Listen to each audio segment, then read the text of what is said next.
How do people unite behind the Democratic Party that is literally yanking back one of Senator Sanders' most popular and passionate surrogates? The question is, how does the Democratic Party unite when they are yanking back one of his most beloved surrogates? And the answer to that would be, I have no idea.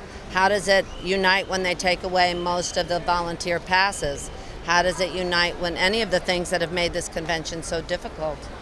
You know, I don't know what that means. How do you unite under those circumstances? This particular convention has been unlike any convention in decades in this country, and certainly with the voices here at the table from all places, we need to know that those voices are heard, including and especially the voice of Nina Turner. A lot of people feel very excluded, and I think the issue is Nina is a very strong advocate and supporter for that 46% of pledged delegates, for the 85% of young voters, under 45 voters that voted for Bernie Sanders. The Democratic Party needs that contingency to win.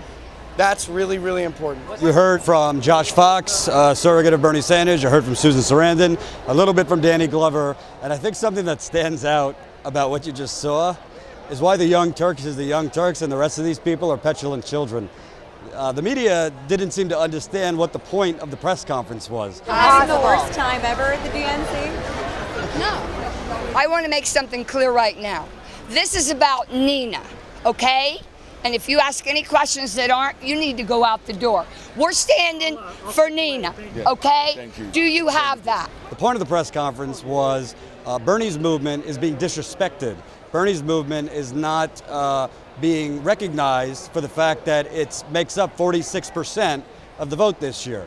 The point of this was to express that pretty much Bernie's, if not the most popular surrogate and supporter of Bernie, right up there, was supposed to introduce him on Monday, which is a huge honor at a convention like this, and then on Tuesday was supposed to enter him into nomination. Both times she was pulled at the last minute, frankly, because she has come out very strong against Hillary Clinton and because she refuses to endorse her. What the media was kicking and screaming about over here was, oh, well, what do you want him to, what do you want done? What do you want done? What do you want done? There was no talk, there was no even consideration into, well, what do Bernie Sanders supporters, what are the issues they want to hear on stage? Can you give us examples of, oh, what's happened to them that they feel disrespected? Oh, can you give us examples of people who have been threatened, delegates? Can you give us examples of volunteers who have been revoked? No. This was all horse race media bullshit about, oh, well, why are you up here? You don't seem to have a message. Blah, blah, blah, blah, blah, blah, blah. And they could hear me. I don't really care. It's very emblematic of our media because they cannot have a nuanced thought. It's all about how they get a soundbite. So let me explain what they were saying since they don't understand.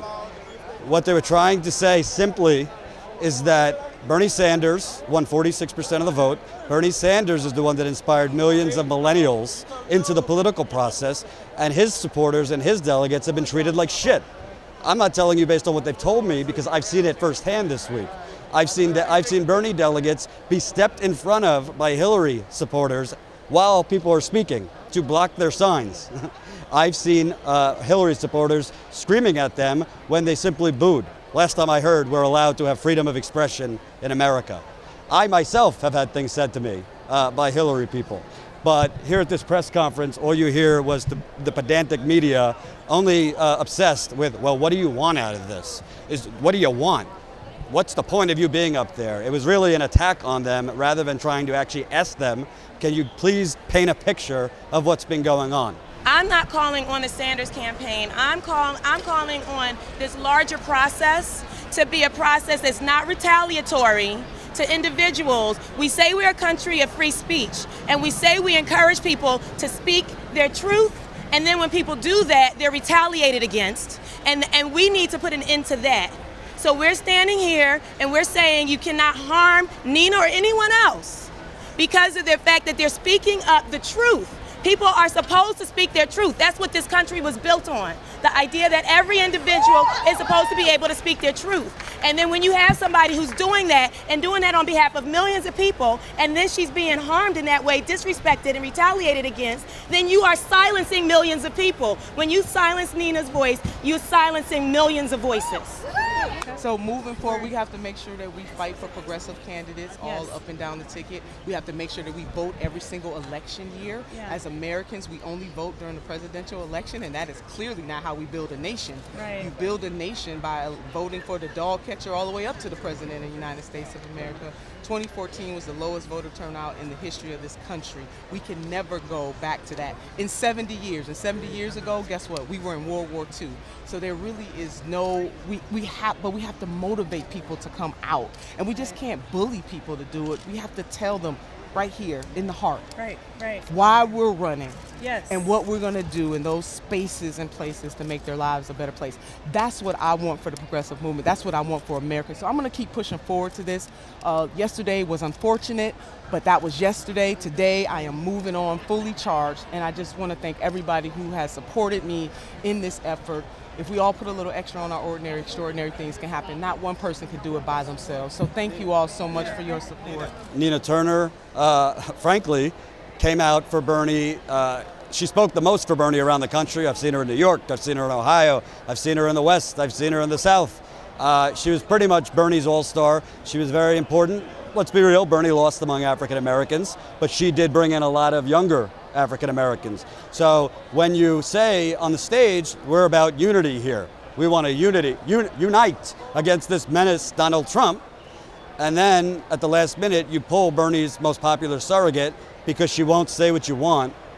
That, my friends, is hypocrisy, and that's just political bullshit at its best. So what I want you to have out of this is the Young Turks, I think, asked semi-intelligent questions. I won't pat myself on the back. And the rest of the media was essentially attacking the people on stage, asking them, well, what the hell's the point of you being up here? Make a demand. And that, my friends, is called horse race journalism. So we'll follow what's going on the rest of the night. It seems that there's been protests last night. I'm hearing rumors of protests tonight. We'll be following it. I'm going to go take a shower because I'm stopping sweating. And stay tuned for more. The Young Turks on YouTube. TYT Politics is my channel on YouTube. Thanks.